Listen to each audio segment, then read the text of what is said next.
kemudian visumnya, kemudian saksi Liga Akbar yang mencabut itu kan sudah kelihatan banget gitu. Ya. Sehingga tidak ada alasan mereka untuk menolak PK. Tapi justru yang dijadikan ketua majelis adalah hakim dari pidana militer.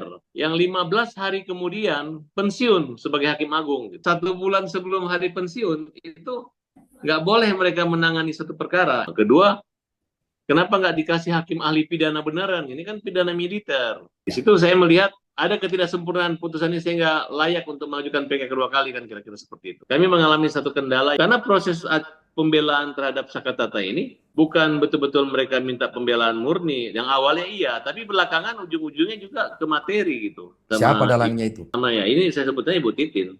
Sakatata ini cabut kuasa kita. Di sini kita Ya. lihat ada etikat tidak baik dan rasa tidak bersyukur. Apakah ini keinginan Sakatata atau disuruh sama Ibu Titin?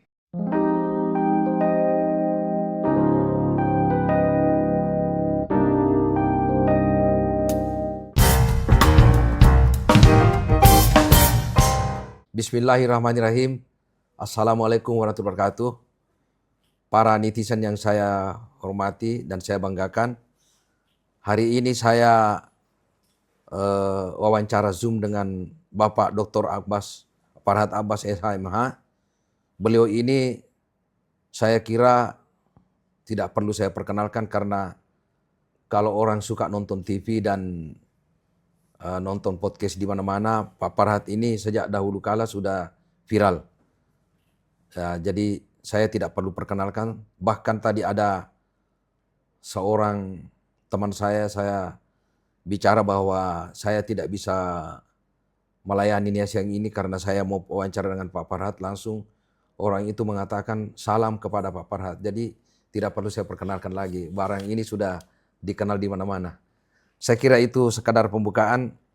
Baik, Pak Farhad, ini kan saya sebagai anggota tim Bapak yang kita berusaha bagaimana dari awal kita punya pendapat bahwa kasus Vina itu ada misteri karena kita yakin bahwa itu bukan pembunuhan, dan kemudian setelah kita pelajari isi putusan mulai dari tingkat Pengadilan Negeri Cirebon sampai Mahkamah Agung, kita sependapat semua bahwa ada yang tidak beres mulai dari tingkat penyidikan sampai putusan Mahkamah Agung, sehingga kita yakin bahwa meskipun kita tidak dibayar ya, kita tetap akan membela kebenaran. Nah sekarang pertanyaan saya, bagaimana tanggapan Pak Farhad mengenai soal putusan MA yang menolak PK Sakatatal yang kita bela itu? Silakan Pak. Ya, Assalamualaikum warahmatullahi wabarakatuh. Waalaikumsalam warahmatullahi wabarakatuh. Prof. Tajudin Rahman yang saya hormati, beliau bukan anggota saya, tapi kita punya senior, penasehat utama tim pembela Sakatata di Cirebon. Luar biasa sebenarnya, saya ini belum berhenti menangis. Kenapa tangisan saya itu sebelum menangani perkara ini saya sudah sedih, sampai di pengadilan pun saya menangis, sampai putusan kemarin. Saya sebenarnya Prof, berpikir gini, bahwa akan ada satu keputusan yang luar biasa yang menyangkut tentang kemanusiaan gitu. Satu kalimat aja nih, hakim se-Indonesia, sedunia ini tahu kalau pemutusan perkara tersebut, saksi utama yang ada di TKP, Aib dan Dede, itu tidak pernah dihadirkan di pengadilan. Mereka adalah saksi yang di bawah sumpah aja gitu. Yang belakangan si Dede mencabut keterangan dan mengakui bahwa itu adalah rekayasa dan karangan disuruh Aib dan Pak Rudiana. Nah sekarang laporan polisinya lagi jalan nih gitu. Nah, jadi harusnya kalau kita berpikir di Mahkamah Agung, Hakim Agung itu harus berpikir lagi yang lebih luas dan mengerti ini persoalannya di sini gitu. Nah, sedangkan saksi-saksi lainnya, kemudian visumnya, kemudian saksi Liga Akbar yang mencabut itu kan sudah kelihatan banget gitu. Sehingga tidak ada alasan mereka untuk menolak PK. Tapi dari komposisi hakim, khususnya kalau saya kan membela satu Sakatatal yang sekarang pun bebas, ya saya mengatakan klien kami tetap bebas. Nah, sedangkan tujuh terpidana yang dikuasai atau ditangani oleh organisasi advokat peradi yang dipimpin oleh Pak Otto Hasibuan, sekarang adalah Wamen Polhukam, Imigrasi dan Lapas, itu justru ditolak. Gitu. Ditolak, kemudian ya saya berpikir itu adalah bagian daripada keterkaitan daripada klien yang kita dampingi gitu. Dan kelihatan sekali terang banget mulai lokus dan tempusnya aja kita bisa tentang awalnya di Polsek Talun, kemudian dibuat LP baru di Polresta Cirebon. Nah, bagaimana mereka membuat satu rangkaian cerita tentang lokasi pembunuhan dari Talun kembali ke belakang showroom. Nah, dengan durasi waktu hasil ekstraksi handphone si Mega dengan Pina, Widi dengan Pina. Widi, itu harusnya kalau Hakim Agung teliti, saya yakin mereka punya suatu kesempatan ya untuk mengkoreksi putusan tersebut gitu. Nah, cuman sayangnya Mahkamah Agung sudah mengetahui bahwa perkara ini adalah perkara yang menarik perhatian nasional, ya. Pak Presiden juga menarik perhatiannya.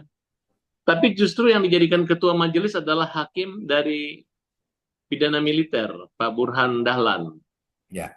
Yang mana Pak Burhan ini yang 15 hari kemudian pensiun sebagai hakim agung gitu. Nggak punya beban. Ya nggak ada beban gitu. Nggak akan ada. Jadi beliau sebenarnya 1 bulan sebelum hari pensiun itu nggak boleh mereka menangani satu perkara. Ini tanggal 1 Januari 2025 beliau pensiun, tapi tanggal 16 Desember beliau memutus perkara dalam 2 putus perkara, di mana membuat satu putusan yang kita berbulan-bulan berjuang, bertahun-tahun di penjara orang itu, mereka masih dihukum seumur hidup gitu. Sekarang Walaupun begini, misalnya Pak Farhat, walaupun misalnya dia kurangi kayak, misalnya dianggap salah, dikurangin kayak kok rata semua seumur hidup semua, ini nggak ada gitu. Ya, jadi nggak ada rasa kemanusiaannya. Ya di situ saya lihat gitu loh, kok Mahkamah Agung memberi hakim yang udah mau pensiun sisa 15 hari lagi gitu. Pertama, kedua, kenapa nggak dikasih hakim ahli pidana beneran? Ini kan pidana militer. Iya. Nah, jadi kita melihat bagaimana sistem pembagian perkara di Mahkamah Agung itu katanya dulu kamar. Ini kebetulan beliau adalah ketua kamar militer. Dijadikan ketua kamar terhadap perkara pidana umum. Ya, pidana umum gitu. Di situ saya melihat ya kayaknya ada ketidaksempurnaan putusan ini sehingga layak untuk mengajukan PK kedua kali, kan kira-kira seperti itu. Jadi begini, ini kan Pak Farhat ini kan juga lulusan S3 hukum.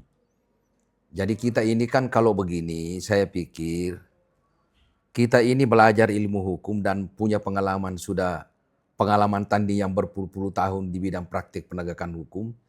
Ini kan lucu karena kita sebagai lawyer ini kan sudah meyakini dan bahkan masyarakat umum, dan kalau Bapak lihat juga saya punya wawancara dengan Abraham Samad yang saya nyatakan bahwa selain Pak Susno Daji yang juga adalah komjen dan punya pengalaman tanding juga sebagai penegak hukum, pernah menjadi kabar eskrim, dan kemudian saya juga mewawancarai seorang Irjen Pol juga yang mengatakan kepada saya, dia yakin bahwa perkara Vina dan Eki ini adalah murni kecelakaan.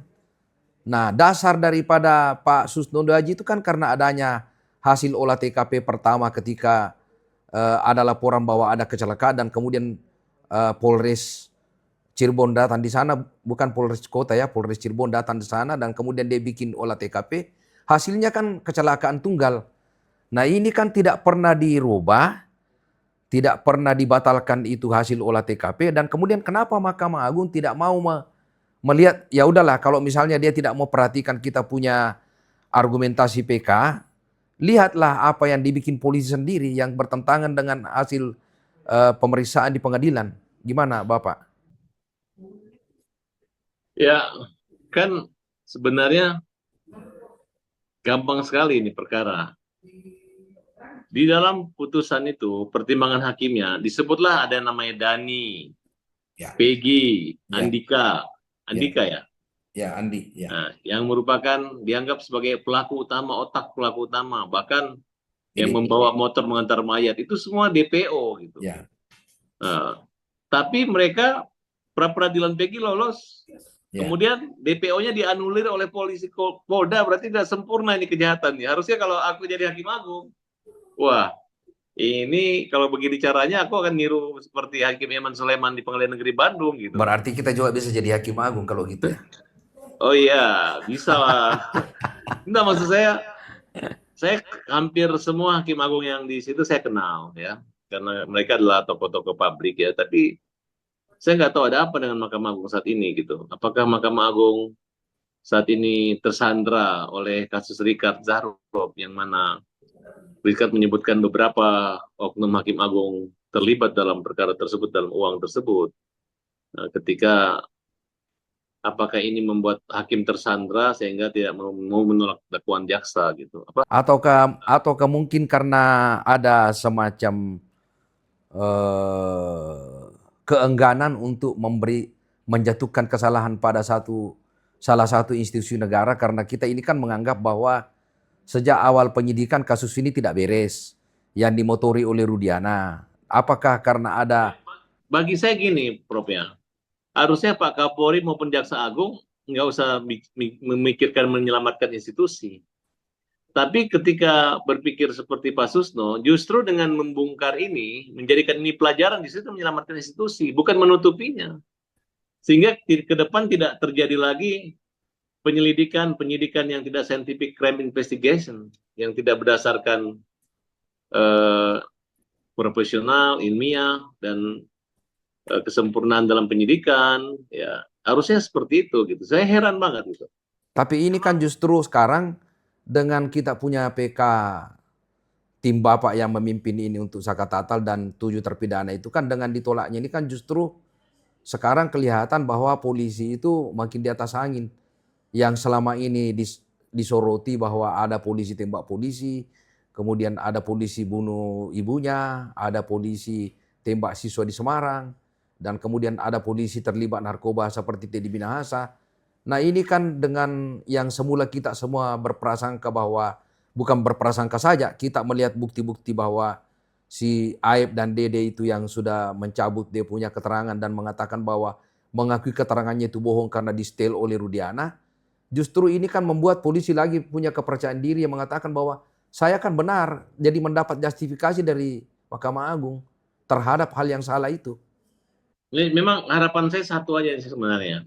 Karena di lembaga yudikatif udah tertinggi ya ini, tingkat penyewaan kembali gitu. Saya lagi masih ada kemungkinan enggak ketergugahan hati Pak Prabowo, kemudian dia mengesaminasi putusan ini, kemudian dia berbicara dari hati ke hati ke polisi, ke Jaksa Agung gitu ya. Kemudian dia melakukan satu keputusan mungkin amnesti atau abolisi atau apa, kan bisa aja gitu. Karena kalau ditempuh dengan cara-cara hakim mengatakan hukumnya nggak cukup, hukum apa gitu, harus ada putusan DD. Sedangkan yang kita lawan institusi kepolisian, nah di situ yang saya lihat mudah-mudahan ada kepekaan legal, keadilan, justice, kepekaan justice atau moral justice yang dimiliki oleh pemimpin negara saat ini gitu. Nah inilah karena saya kira kelemahannya kita punya negara ini, kita tidak punya undang-undang mengenai eksaminasi putusan itu. Jadi kan akhirnya kan yang biasa melakukan kan misalnya perguruan tinggi. Seharusnya ini kan ada landasan hukumnya. Seperti sekarang ini bisa aja kalau kita misalnya Pak Farhad mau memimpin, kita bekerja sama dengan perguruan tinggi, kita bikin eksaminasi terhadap putusan ini. Bagaimana kalau kita coba? Bisa, jalan utamanya kita akan minta ke Komisi Yudisial untuk meneliti gitu. Membuat satu koreksi. Ya mulai dari penentuan majelis hakim aja dulu, gampang sekali kok kita lihat itu. Ya kalau saya lihat ini Pak Farhad ya. Ini kan kejanggalan putusan ini kan sejak awal kita sependapat bahwa misalnya tadi yang Bapak bilang bahwa yang semula itu ada orang yang dianggap dalang, Andi, Pegi dengan Dani, dan di dalam putusan ini, putusannya yang menyatakan bahwa yang cemburu adalah Pegi dan Dani, tetapi yang mengajak orang untuk memburu orang geng motor itu adalah si Andi. Kan di situ juga sudah banyak hal yang tidak beres, dan kemudian visum itu kan jelas-jelas tidak ada menyatakan bahwa ada tusukan. Gimana ini? Ya disitulah, ini kan udah rahasia umum gitu. Artinya Saya heran ya kalau misalnya se-Indonesia ini Hakim Agung nggak pernah dengar berita, nggak pernah mengikuti kasus yang viral, kemudian hanya seolah nggak pernah hanya melihat berkas doang gitu, tidak bisa letupan-letupan sosial yang terjadi di masyarakat, kenapa terjadi kebebasan terhadap Peggy di Bandung, gitu ya. Ya. Kemudian hakimnya mendapat dukungan. Sekarang secara emosional masyarakat kaget gitu. Kaget gitu, kok bisa gitu. Saya nggak ada orang yang mengatakan rasain, paling paling orang-orang yang pro atau memang yang disetting untuk membela, atau kan itu ada pro dan kontra saat itu, Pak Prof. Nah, Berarti jadi kan hakimnya eh, PG lebih lebih cerdas ya.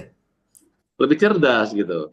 Karena kan gampang sebenarnya. Maka saya heran gitu ya. Apalagi hakim pidana anak gitu ya. Hakim pidana anaknya juga sedikit pun tidak melihat nilai-nilai moral di situ ya. Saya kaget saya. Saya maunya setidaknya dia rubah sedikit. Itu tidak, dia itu bukan membunuh, mungkin hanya berantem atau berkelahi atau apa gitu kan. Ini nggak ada, ditolak mentah-mentah gitu. Dan Nah, yang anehnya kan di dalam putusan yang Bapak kasih ke saya itu kan jelas sekali yang klien kita ini si Sakata Atal ini kan jelas sekali di situ mengatakan bahwa setelah kalau itu benar, setelah terjadi kejar-kejaran di Talun itu di flyover, kemudian si Sakata Atal ini kan turun dari motor dan karena dia pindah motor karena dipanggil oleh kakaknya. Itu dalam putusan kan dijelaskan begitu, dia tidak ikut ke belakang showroom itu. Kok kenapa bisa seharusnya kan itu saja sudah bisa menjadi pertimbangan hukum oleh pengadilan, oleh Mahkamah Agung untuk membebaskan dia bahwa putusan yang di bawahnya itu tidak benar. Masa jelas-jelas putusan itu menyatakan bahwa dia tidak ikut ke belakang showroom, masa sekarang PK kita ditolak? jadi gini, Prof. Saya ini pertama saya urai dari awal perkara. Khusus perkara Tata, memang dari awal saya katakan sudah terjadi malpraktek yang dilakukan oleh pengacara sebelumnya. Setelah kita investigasi, ternyata pengacara sebelumnya baru lulus jadi lawyer, baru masuk, yang sebelumnya adalah wartawan, oknum lawyer ini. Siapa yang kasih itu? Nah, kemudian, ya katakan Ibu T ya, dia baru jadi lawyer. Dalam pertimbangan putusan Pengadilan Negeri Cirebon, ya pada tahun 2016 lalu, itu pengacara ini membuat pledoi ditujukan kepada majelis hakim nomor perkara harusnya nomor sekian. Ya. Tapi dia taruh nomor perkara, nomor surat kuasa, waktu registrasi surat kuasa. Nah, datang hakimnya mengatakan ini perkara bukan perkara ini perkara nomor segini, makanya pledoinya nggak kita bacakan, nggak kita pertimbangkan. Jadi Sakatata ini terjun bebas dalam perkara itu. Nah, kemudian dia banding. Pada saat banding, nggak dibuat lagi memori banding. Menggunakan nomor yang sama. Ya, nomornya udah normal, tapi tidak ada memori banding. Ya, kewajiban itu untuk mengajukan PK memori banding Tidak ditolak sama. lagi. Dia kira sama dengan perdata. Kalau perdata tidak diwajibkan bikin memori, ini pidana nggak sama. Kemudian di Makassar, di sini saya jujur aja, perkara ini di samping simpati kami mengalami satu kendala yang menurut kami, ya namanya kita ini sudah terlanjur membela kemanusiaan. Ya. Tapi saya hampir diberhentikan jadi lawyer itu gitu, hampir digabungkan ke Pradi. Nah, kemudian saya marah gitu. Saya Ya. bilang kalian menipu gitu. Karena proses pembelaan terhadap Sakatata ini bukan betul-betul mereka minta pembelaan murni. Yang awalnya iya, tapi belakangan ujung-ujungnya juga ke materi gitu. Kenapa? Karena saya demi nama baik dan harga diri saya nggak mau dicabut di tengah jalan. Saya merasa sempat dalam perjalanan saya minta diberhenti untuk jadi lawyer itu. Mereka mau bergabung di tim Pradi. Siapa Alasannya yang dicari siapa sama dalangnya itu? ya ini saya sebutnya Ibu Titin. Kenapa Ibu Titin dia mau kasih Pradi? Alasannya gini. Waktu itu dia bilang Sudirman mengalami keterbelakangan mental lah, karena orangnya mudah takut dan lain sebagainya, dan mengalami penyiksaan. Kemudian Sudirman sudah mencabut kuasanya, akan dikasih ke tempat lawyer lain yang mendampingi dia saat pemeriksaan lalu Peggy. Nah, tiba-tiba di surat kuasanya ada, saya bilang ya udah kenapa dipaksakan kalau orang udah cabut kamu, ya kita lebih aman lagi bela Sakatata, nggak ada beban. Inilah dijadikan kesalahan saya, seolah-olah Farhad tidak setuju membela Sudirman. Bukan. Kamu kan cerita bahwa kamu udah dicabut, ya ngapain lagi mau? Nah, akhirnya dengan segala upaya dia memaksakan mengantar grup Pradi dengan membawa keluarga 7 terpidana ke kantor DPP Pradi. Nah, sehingga dari awal itu mereka mendapat kuasa dari keluarga, teralami euforia. Jadi hampir saya komplain dengan Pradi. Pradi, kenapa? Saya kan lawyer anggota Pradi juga, kenapa kita jadi bersaing? Harusnya organisasi tidak boleh bersaing dengan individu lawyer anggota. Itu nanti kita bisa kalah karena kalian lebih kuat. Nah, nyatanya nanti dengan begini kalian kalah kan bisa runtuh, seolah-olah Pradi nggak kuat, kan kira-kira seperti itu. Ya, karena mengatasnamakan organisasi. Ya, jangan dibiarkan kompetisi ini terjadi. Tapi otomatis yang kita alami, saya punya feeling ya kurang bagus. Akhirnya ya kami nombok dan segala tanpa. Kemudian saya dapat informasi 1 hari setelah putus, Sakatata ini cabut kuasa kita. Padahal nggak perlu dicabut, Prof. Tidak perlu dicabut karena sudah kalah. Kira-kira seperti itu. Jadi nggak perlu dicabut lagi kecuali mau PK kedua lagi atau PK apa. Nah, di sini kita lihat ada etikat tidak baik dan rasa tidak bersyukur. Terima kasih keluarga ini. Apakah ini keinginan Sakatata atau disuruh sama Ibu Titin? Ya kan?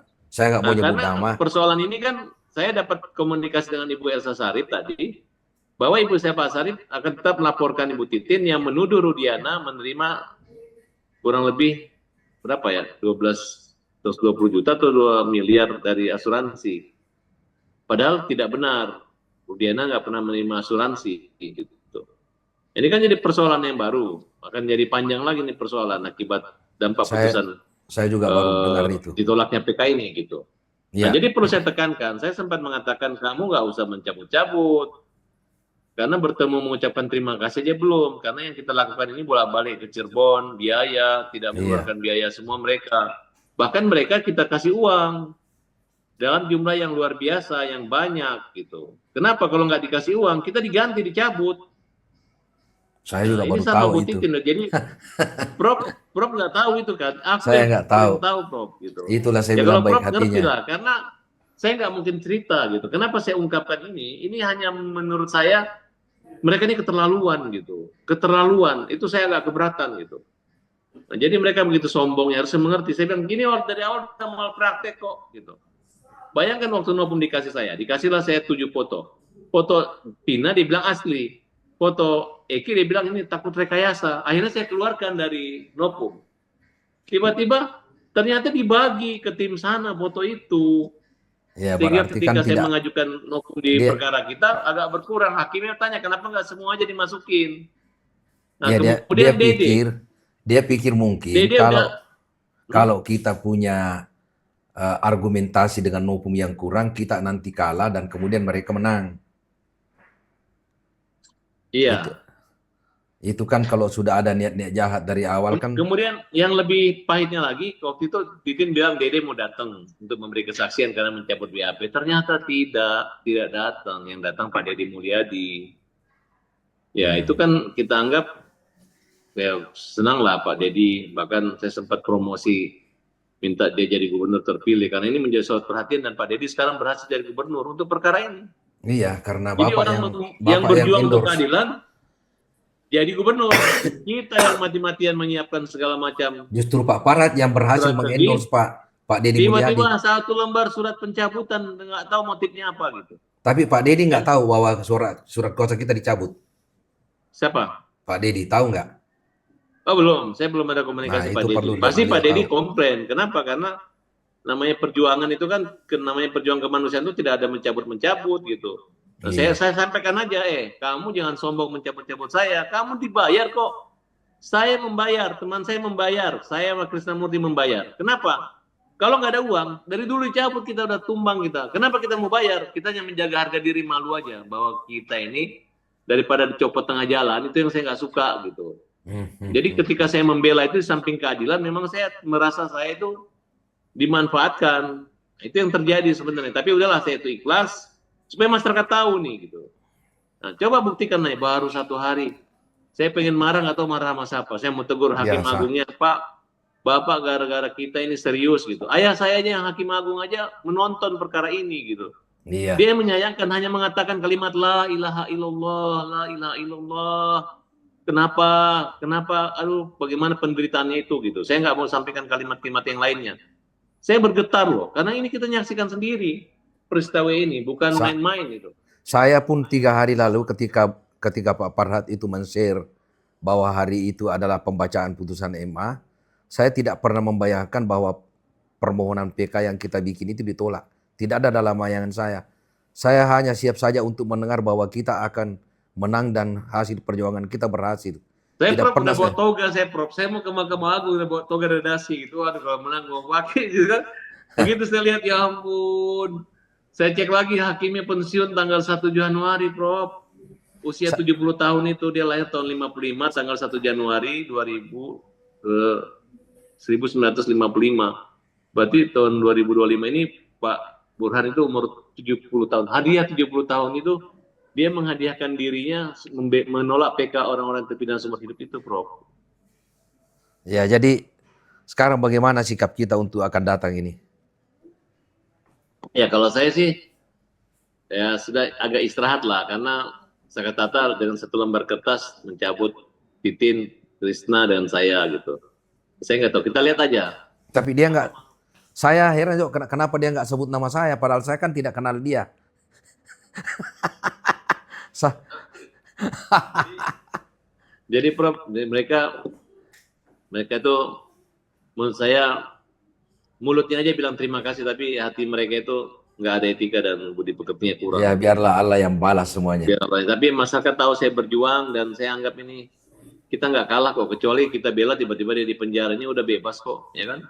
Jadi satu-satunya perkara yang bebas sudah bebas itu hanya Sakatata yang saya dampingi gitu.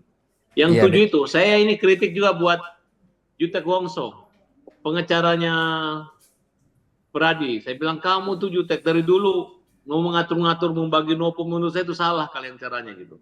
Berkompetisi. Ketika kita mau PK, kalian santai-santai.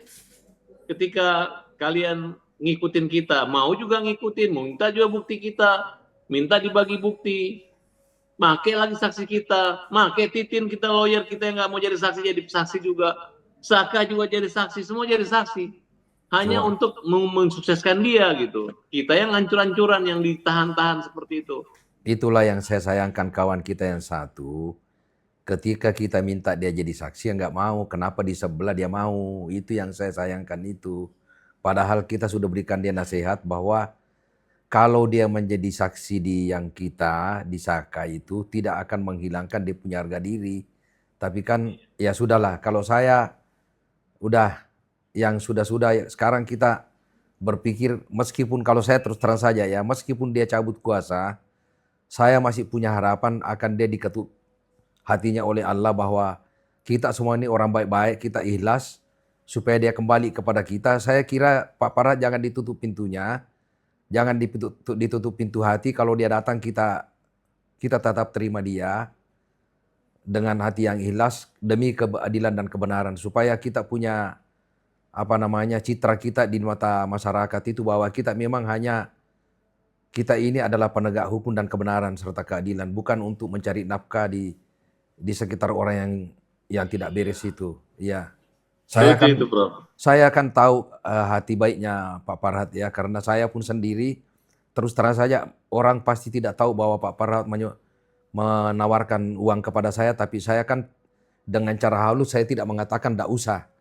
Saya diam-diam aja kan, itu artinya saya menolak, tapi kan karena saya tahu masa Pak Farhad mengeluarkan uang untuk saya padahal Pak Farhad tidak dibayar, kecuali kalau perkara dibayar lalu saya mengatakan bagi dong, masa sudah mengeluarkan uang dan keringat serta tenaga yang begitu banyak lalu saya enak-enak mau minta uang, kan itu tidak wajar itu. Saya tidak biasa. Artinya kan saya itu artinya ini perlu ya, saya juga ingin mengingatkan dulu kasus yang satu yang orang yang mencemooh Pak Farhad supaya dia tahu bahwa kalau dia dekat sama Pak Farhad itu dia tahu bahwa Pak Farhad itu hatinya baik. Orang itu harus tahu. Saya kira kita punya perbincangan hari ini cukup sampai di sini. Semoga apa yang kita punya perjuangan itu Allah memberikan ridho dan kita bisa dibukakan pintu kebenaran dan orang-orang yang mensalimi Pak Farhad bisa sadar karena hati kecilnya Pak Farhad yang bersih itu Tuhan yang tahu. Saya kira itu Pak Farhad. Terima kasih ya. Oke. Jadi Salam. gini Prof, sebelum saya tutup ini, Ya. sebelum ditutup Prof, saya mau Ya. tambahkan dikit. Jadi Ya. dari awal itu Prof, saya membela dia bukan asal mengatakan saya akan menangani perkara ini. Saya akan cari ahli-ahli pidana yang terbaik sebagai konsultasi kita, termasuk Pak Fahmi Bagindo, Ya. mantan Kajati. Saya cari Makassar tuh Prof Tajudin Rahman gitu. Bukan sembarang orang, ilmunya Betul. Prof, saran-saran segala masukan buat pembuatan memori PK itu. Bukan asal, bukan kaleng-kaleng. Saksi-saksi ahlinya pun kita panggil Profesor Muzakir. Iya. Kemudian Azmi. Semua yang terbaik yang kita Desa beri. Indragiri, Pak Jadi Susno Duaji. kalau yang kita suguhkan ini betul-betul yang luar biasa gitu. Ya nggak ada yang Tapi kaleng. mereka hanya hargai selembar satu kalimat itu. Tapi kita lihatlah.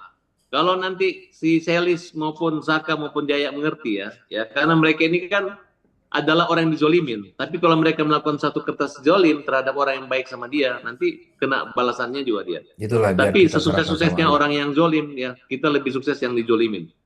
Walaupun dia tidak mengucapkan terima kasih sama kita, tapi menurut kita kasih-kasih yang kita berikan itu lebih besar daripada, saya nggak merasa kecil dengan itu, tapi hanya memang walaupun kecewa, tapi saya pikir ini hanya bentuk ekspresi bahwa lain kali kita harus tahu budi, balas budi, dan jangan takabur. Itu aja, Prof. Ya, mudah-mudahan Pak Farhad makin sabar dengan kasus ini. Saya kira Banyak itu. Prof adalah Ya. ahli pidana terbaik dari timur Indonesia. Terima kasih banyak. Senang Ya. banget bisa Ya, jadi. salam. Ya. Dan saya kenal Prof ini dari saya masih SMP. Beliau udah pengacara dulu waktu ayah saya ketua pengadilan negeri Mamuju. Makanya saya ingat Prof Tajudin Rahman. Makasih saya Prof. seperti saudara dengan bapaknya, jadi bayangkan salah satu saudaranya Pak Farhad ketika menikah di Makassar itu bapaknya yang antar undangan ke rumah saya, begitu dekat ke saya dengan bapaknya, jadi orang mungkin tidak tahu itu. Saya kira itu. Ya, terima kasih, salam semua keluarga dan teman-teman di sana. Makasih Prof ya. Salam sama Pak Krisna. Kita podcastnya undang-undang terus kita pasti jadi sumber apa aja saya siap masuk. Makasih ya. Oke. Assalamualaikum warahmatullahi wabarakatuh.